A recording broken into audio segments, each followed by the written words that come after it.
Hi, everybody, and welcome to another episode of the Mental Toughness and Body Show. I have an amazing guest today. I'm super excited. I have Irfan Cintimar. He's a Turkish ski jumper and has represented Turkey in various international competitions, including World Cups, Continental Cup, and so forth. And we have just met through a connection. Lauren, thanks for the connection, Lauren. And I've got to tell you that as a kid, my favorite sport in the Winter Olympics is ski jumping. Just fascinated by it, what it must be like standing at the top of the hill and just going down. I know you do they call it the normal hill and the big hill, don't they? So tell us a little bit about, so why ski jumping? How did you get into it? It's actually a really strange story, but I would like to say about it a little bit. I was alpine skier when I was kid, and they told me that there will be a selection for a national team. And I go to selection, and I won. And I was thinking that I will be in the national team for alpine skiing, but I didn't know that it was just for ski jumping. So I went to Slovenia for my very first camp, and after that they gave us like 2 meter skis, and they said that you're gonna ski with this right now, and I said how we will do it. It's summer, and he said you're not doing alpine skier, and you'll be ski jumper. And I was thinking that the next step of alpine skiing is ski jumping, so I started with that actually. So is it a case of you were just standing in that spot at the right time and they said, yeah, we need ski jumpers, so you're doing it? Or was there something particular about your physique or your skills or something? Or They were, it was actually from alpine skiing to from ski jumping. It was a kind of accident, let's say. But when I start ski jumping, I love it. But in the very beginning, they were looking for who have explosive power, flexibility, and a strong mental, let's say. Because when you will be even there, even if it's a small hill to jump, you have to have enough courage to jump from there. yeah, yeah. So let's break it down a little bit from an athlete perspective. I'm hoping that I'm 5'5", right? And every Mhm. great Australian athlete and other athlete I've met, they're all 6 foot plus. And I figured Yeah. maybe at some point I'll find a sport. Now, do I have a chance with ski jumping, or do you really need to be like over 6 foot to have any chance of being a world-class ski jumper? Actually, it's not about the height. We call ski jumping that's the only sport that you cannot do for hobby in the world because Okay. um, the height is not matter, but you don't have to be too long, you don't have to be too short, you have to be average. I don't know the this 5 foot thing, but I can say it in centimeters. You have to Yeah. be like at least 175 centimeters height. Oh It's no, gonna be enough. Yeah. I'm 165. I've got no chance. And so is it also about the weight? So is it a case of, I guess it's a body to weight ratio, but I guess if you're heavier and the right sort of weight, you fly longer. Is that, or am I just way off? No, actually, you have to be light as possible. Okay. You have limits. You have limits to compare to your skis length. Yeah. So for me, I'm 180, and the FIS measurement, I am 177 because we are opening our legs around 40 centimeters for the rules. Yeah. So for my height, I can use maximum 250 centimeter skis, and my body weight can be minimum 61.2. If I go under that, I will be disqualified. Oh, okay. Right. Yeah, yes. Well, that's quite lean for that height. Yeah, it is. Yeah. So does that, just on that point, is that a battle for you to maintain that body weight, or is it fairly easy? It is actually, it was my, let's say, training is not a problem. Running is not a problem, but keeping the same body weight for whole season, for whole winter, it's too hard, And do you too have a hard. little bit of tolerance? Obviously, you said you can't go below 61 or so, but can you go above? You can go above, but you cannot go under. Right. Okay. And so then in terms of like the key attributes as an athlete, it looks like you have to be quite flexible because of like just the angle that you get in on the skis and so Yeah. forth. But where so like just like physically, where's most of the strength need to come from? Is it core? Is it legs? Core is really important. Core is really important, and you have to have really strong quadriceps and hamstring. But in Mm, the same time, you have to have it really flexible, especially where we need stretching most is the ankles, foot ankles, let's say. yeah. And so let's take us through the like I can't even imagine how you start to learn this, but like what is the first jump that you go off to when it's your very first time? Um, it was a really small hill, around like 10 meters long, and my record was 6 meters in the first day when I started ski jumping. I started with that. Now it's over 100 meters, almost 200 meters. Sorry. Yeah, wow. And so when we talk about say the big hill, how long is the actual jump? We have 5 or 6 different hill combination. One like first three is 20, 40, 60 meters or 80 meters for training for the kids and for the training. Yeah. For competition, we have three type of hills: normal, big, and flying hill. Okay. Normal and big hill is for Olympics. That is normal hill around 90 to 100 meters Yeah. average. The big hill around 120 and 140 meter between that. And the flying is over 200 meters. Oh, wow. Yeah. And what sort of height are we It when you're looking down the hill? What sort of angle and how high up are you? it depends on the hill actually. In some hills it's really deep that you get over 6, 7 meters height. And in some hills that you get really much speed that you are going like really close to the ground, but you are flying long as you can keep the speed. Right. It depends on the hill, but we can say it like between 2 meters and 6 meters, let's say. Right. And the like the speed when you're coming off the end of the ramp, what sort of speed are you Uh, doing? that's the exact point because in the flying hill you can go over like 110 kilometers per hour. Holy crap. In normal hill it's between 80 to 90 kilometers per hour. And in terms of like I've seen the suits, it looks like they're a little bit puffy, but I'm assuming there's not a lot of padding inside them. No, nothing. You don't have any secure things except our helmet. Nothing. So so tell me how important is the mindset? You're sitting there on the top looking down. How before we hit record here, we talked about courage and so Yeah. forth. Tell me, maybe tell us through what's a routine that you go through. You're sitting there, you've got however long to go. It's your routine? I think about this thing is this ski jumping is the perfect example because I can say in the competitions for the competitions you have to be away from your home around 6 months because you have to be in Europe. With that, you have to keep your body weight same. You have to keep your strength shape in the same level all the winter. And if you will have a little bit, let's say, ambitions on the hill, or if you want to do more, if you're not concentrating about what you do, and if you just want it more, then you will make mistake. So just imagine you're top of the hill around 40-meter height from the ground. You're looking 120-meter length ski jumping hill, and you should perform really good. In the same way, you have to keep your mind really calm and just concentrate about what you have to do. Yeah. If you cannot concentrate, then you will make a mistake, and in any mistake, you will be last in the competitions.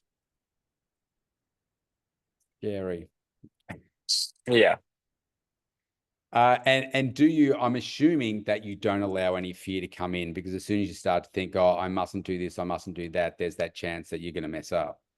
So you're yeah, just completely focused on the task at hand. yeah.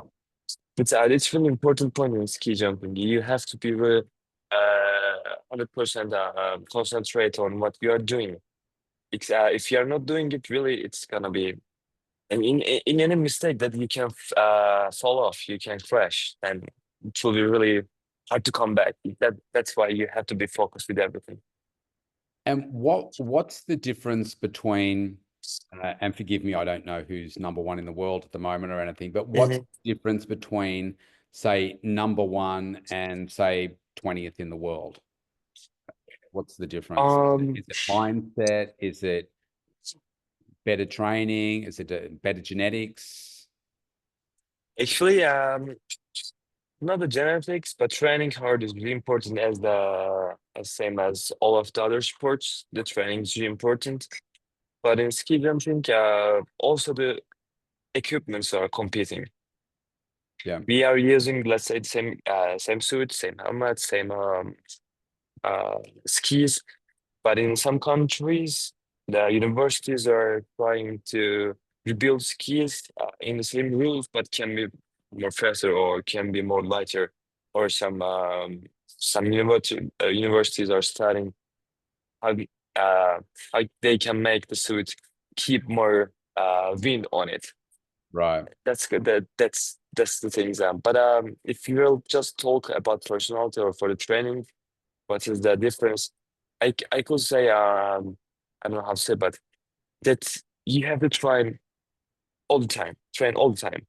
You Yeah. cannot quit for 5 days, 10 days. It's impossible. If you're quitting, then it's too hard to come back.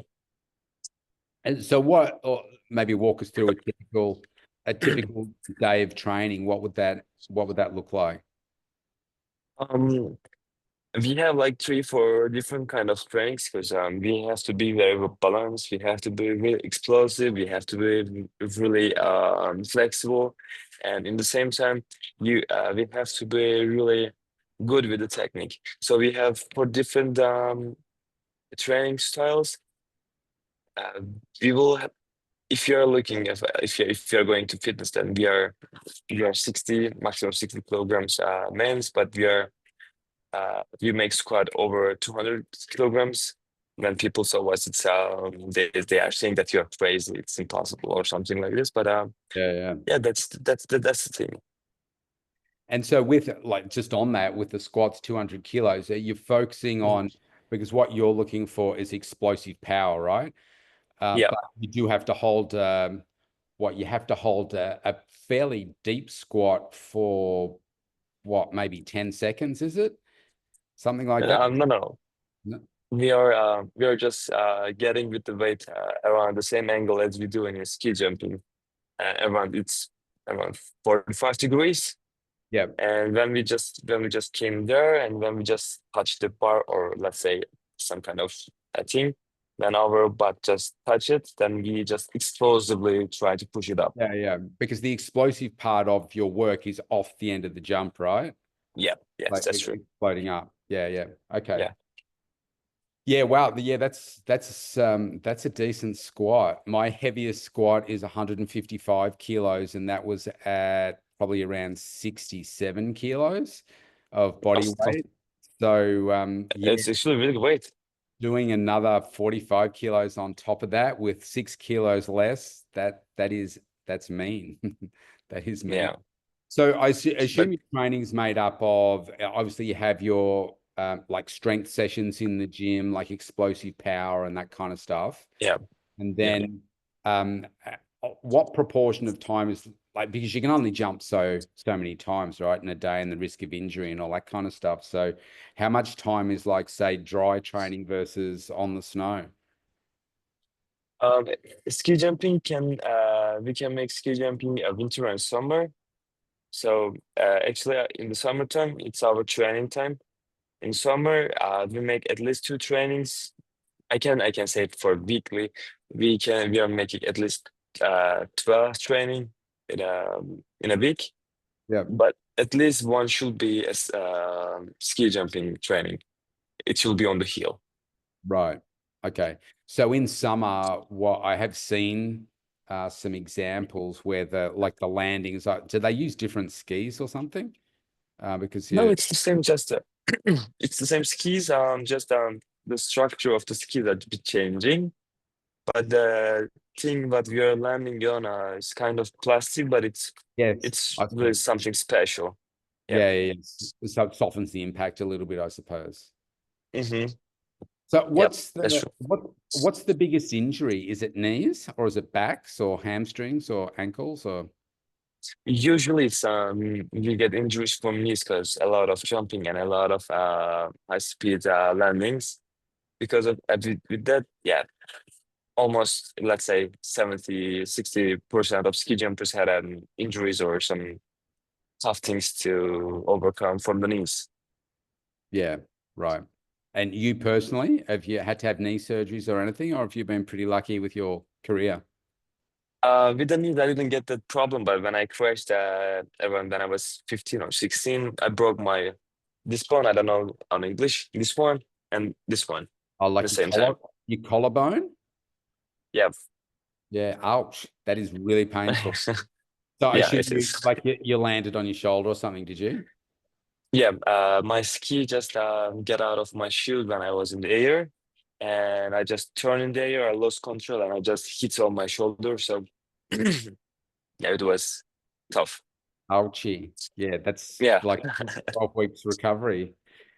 yeah. Um, so what is your like your personal goals for your career at the moment? You spoke about legacy, but before we hit record here, but like personally for you in competing and what the future looks like for you in the sport? I will try to go to uh, Milano Olympics 2026, which is in Italy. But after Okay. that, I'm not going to continue to be a ski jumper anymore because I think it's enough for 22 years professional career. I'm 28 right now. Yeah. From 6 years old, I was training hard, and I think it's time for me to raise the kids which can pass me. Yeah, nice. That's I, my but goal. I was going to ask, is there like a lot of sports once you get past a certain age, it's like, yeah, no, you need to get out of the sport. Like tennis, I guess is a good example. Well, once you get into your sort of mid to late 30s, it's like, yeah, you Mhm. can't keep up with the speed and everything. Is this the type of sport where there could be more longevity and age isn't really an issue? Actually, in 2016, we had a Olympic silver medalist, which is from Japan, 46 years old, Noriaki Kasai. So age Okay. is not that important, but the I don't know how to say it. The time is really different because all winter you have to compete around 52 competitions, Okay. and you have to travel every week.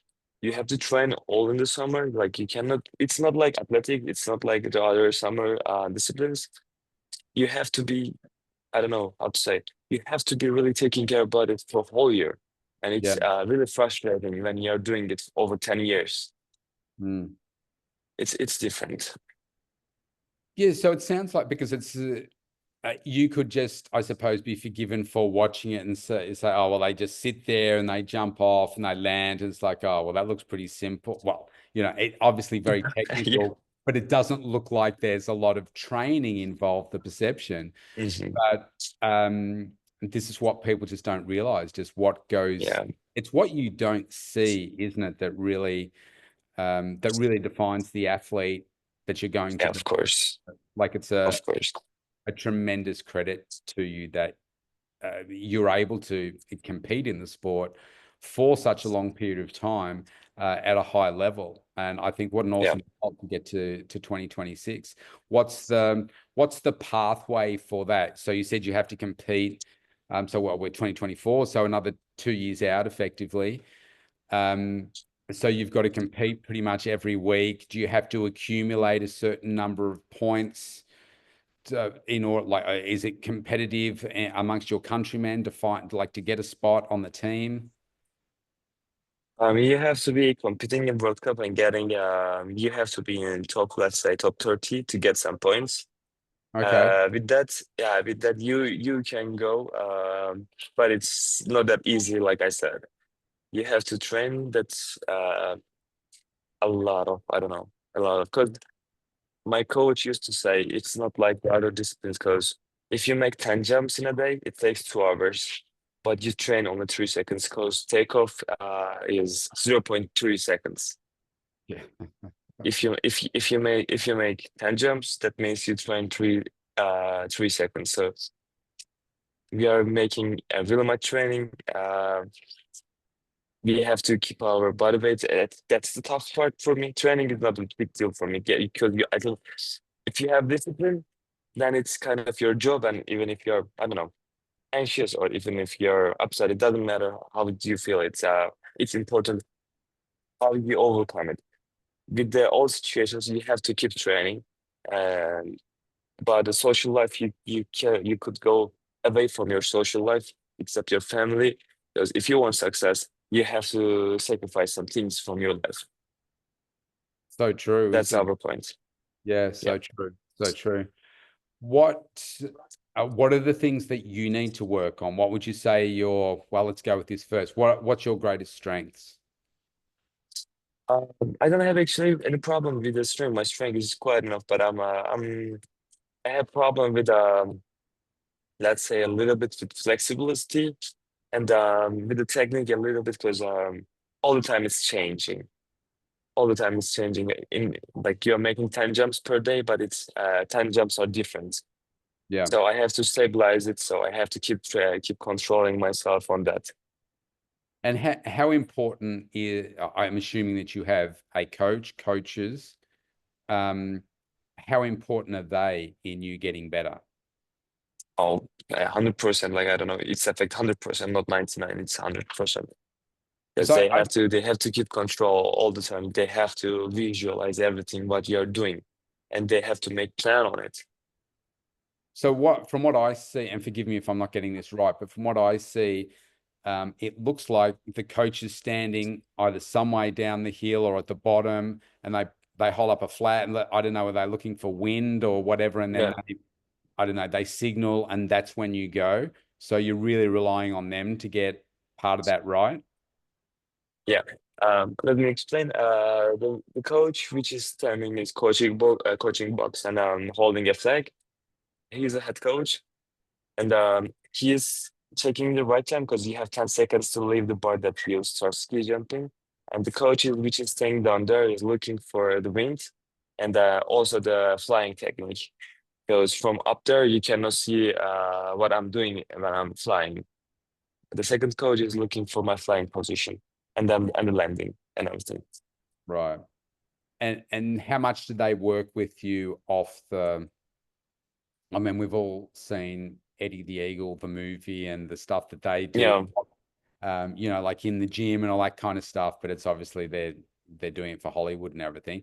How much work is in the in the gym, well, not doing weight training, but like getting your angles right, or whether you use wind tunnels or that kind of stuff. How much is in that, the technique? around we can say it's around 70% is on the ground, on the ski jumping hill. You have to do everything correct in the ground that we can carry the position that technique to the hill. So I think it's 70% almost, yeah. Yeah, wow. Wow. So bottom line is you've got to eat, sleep, breathe this sport if you want to be a success. Yeah. It's very admirable. And how many people in the world do it? Like, is there Um, a big number of competitors? Because obviously I don't think anyone in Australia's ever done it, but we don't have the facilities or anything. it's famous in actually in Europe, but in Europe and Japan, right now in USA and Canada.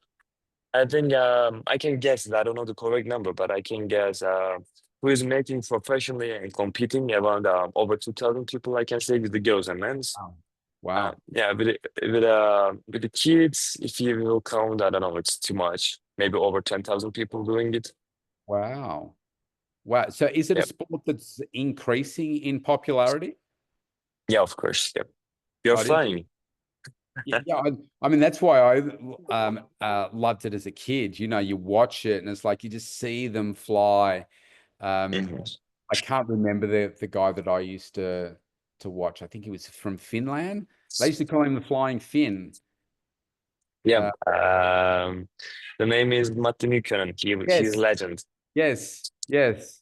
And I remember used to watching him. I think there was a couple of Olympics where he might have won gold on Yep. both hills and stuff. And I just used to remember watching him thinking, man, I don't know how you do that. You make it look so effortless. Yeah. Yeah, just amazing. So what I'll just ask you a couple more questions. What would you say is the best advice that you've ever received? If you, I can say it generally for all the athletes who is doing, who just want to be professional or who just want to have success with something. You have to just check yourself and you have to look your past and your future and you have to see what you want to achieve and for that what you have to sacrifice. Because you cannot do same two things in the same time. Mm. It's gonna be too tough. If you wanna be success, you have to have strong mentality. You cannot go to clubs, you cannot go to partying, you cannot go to spending time in a cafe and drinking that kind of things. You have to work, you have to rest, you have to control your meals and everything. So dedication and as all the athletes say, dedication and the discipline is the main key what you are looking for. When I love what you're talking about in terms of the sacrifice. For you personally, was it something that was easy for you to say, yes, or however you language it, I've got to sacrifice what you just said, going out for clubs, you going out drinking, partying, eating out, that kind of stuff? Or was it something that over time you realized, hang on, if I want to compete at this level, I can't do this anymore? And you tried to not sacrifice, but then you realized that you needed to, or did you know from the beginning? Not from the beginning.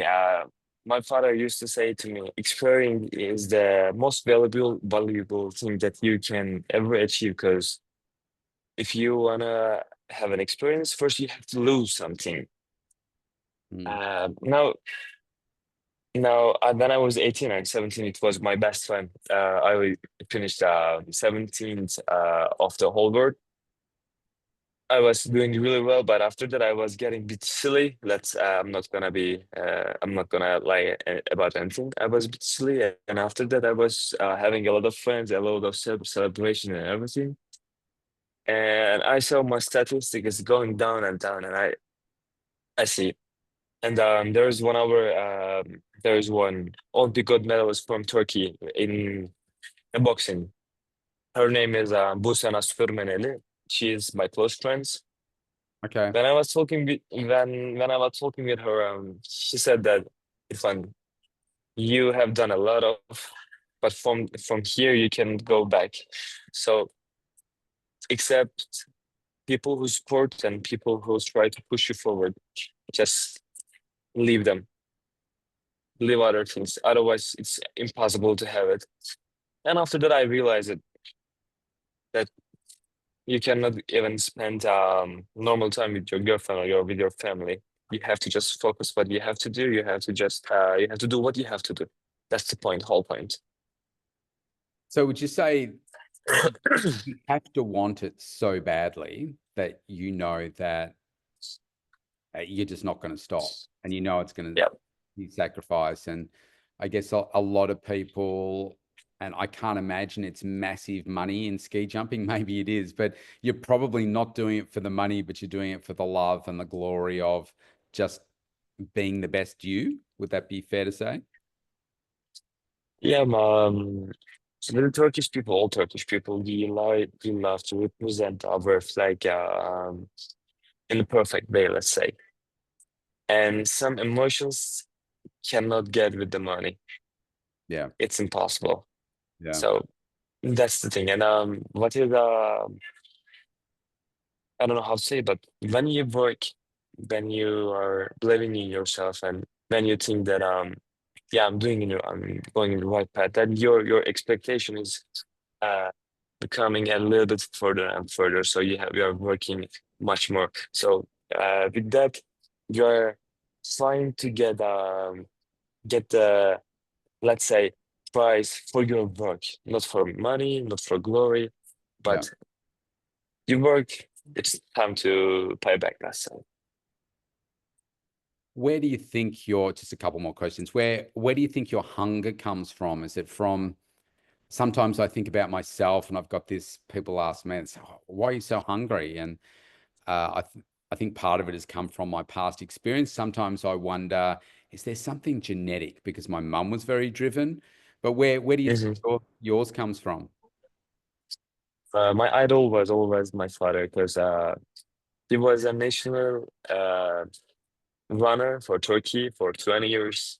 Okay. Uh, I remember one story from my father that when I was born, when I was 1 year old or something like that, my father was still competing.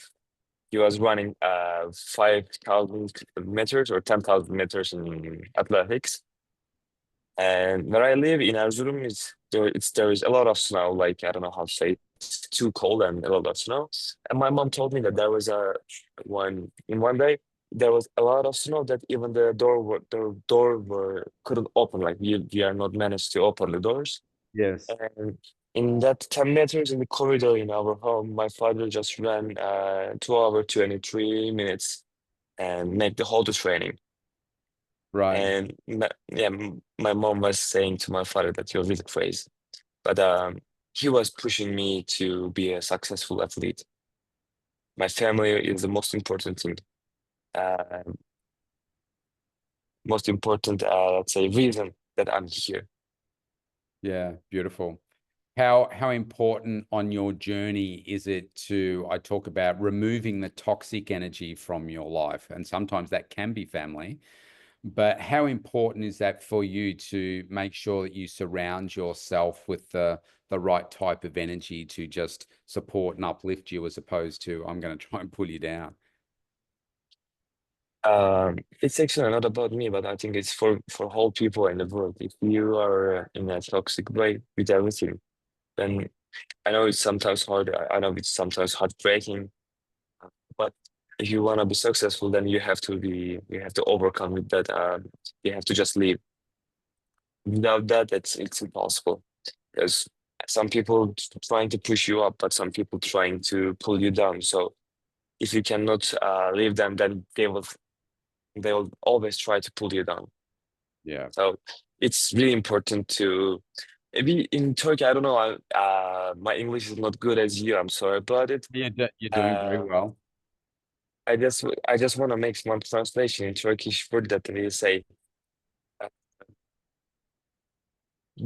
if you're spending time with toxic people, then I think it's better to be quality loneliness. I don't know how to say. Yeah. You Yeah. have to choose lonely paths, but it should be quality. Yeah. Yeah. Yeah. Beautifully said. Would you say that, so I think people, be watching this and people create in their own mind as to what success looks like to them. I often talk about how success is a really lonely journey, because Yeah, and particularly in your sport, yeah, great. You could have the coaches in the coaches box at the bottom of the hill or whatever.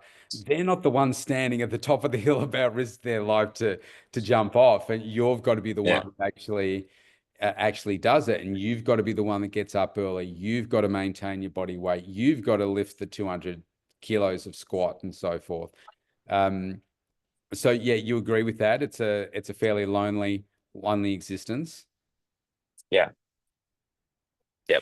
Even if you're part of some team like football or volleyball, it doesn't matter. If you just want to be successful, then you're working alone for just for yourself. Yeah. So, almost final question. I'm going to ask how people can maybe follow your journey and everything. This is my last question, but legacy. So, what you said after 2026, you want to kind of pass the baton on to the younger generation. What would you like your legacy to be with the sport? That the child which I will raise them, train them that they should pass us. They have to be more successful than I do. Because when I was doing it, there was no example. me and my teammates the first example for the ski jumping. We were the first ski jumpers of Turkey. So we Wow. didn't have anyone in front of us to look, watch, or get example from them or talk or ask. Now they have. It's me, and I will train them. So I don't like I said, money is not the problem, not the main thing. Just I want them to be more successful than I do or from my teammates. Yeah, yeah. That can be legacy. Do you see that like the success and the discipline that requires you to be a top athlete in your sport? Do you take that same philosophy across to other areas of your life? Whether it's, I know you're obviously very regimented with what you do, but so whether it's entrepreneurial, whether it's in relationships or whatever, because you've just got this, this undying, I'm going to make everything successful, I'm focused, etc. Do you find it Yeah. transfers over to other parts of your life? Yeah. Uh, you have to do it if you want to be more successful. You have to have friends and everything. Yes, that's correct. But I'm not saying that you have to live alone for whole of your life. But when you're doing something or when you're trying to do something more successful or that you have to take it from 0 to 100, nobody's gonna care about it the way you do about it. Yeah. If I have a job and if I want to be successful, then they will say, yeah, you're fun, you're doing great or anything. But I lived that moment when I broke my shoulder. I didn't get any help. I didn't even get a call more than twice from my coach. In that Right. time, you're realizing that if you're alone in your way. If you're not doing it, even your coach doesn't care about it. So Yeah. you have to choose your path, enjoying the life or struggling a lot to be more successful. Yeah. Yeah. So that's the way. I choose the latter, as you are doing as well. This has been fascinating insights. I'm obviously going to be following you to see how you're going with your training and everything. What if people want to follow your journey? What's the best way for them to do that? Is it on Instagram? Is that the main place to follow you? Yeah, I'm using mostly Instagram. Yeah. Yeah. Okay. Yeah. Terrific. Well, this has been like a dream of mine to talk to an actual ski jumper that does it professionally. So I love your insights. I wish you all the best with everything that you're doing in your training and no injuries and stay safe and focused. And I can't wait to see what you do in 2026 when you are at the Olympics because I know you'll get there. Thank you. Thank you. I try my best. I hope no injuries. That I will try my best. Yeah. Terrific.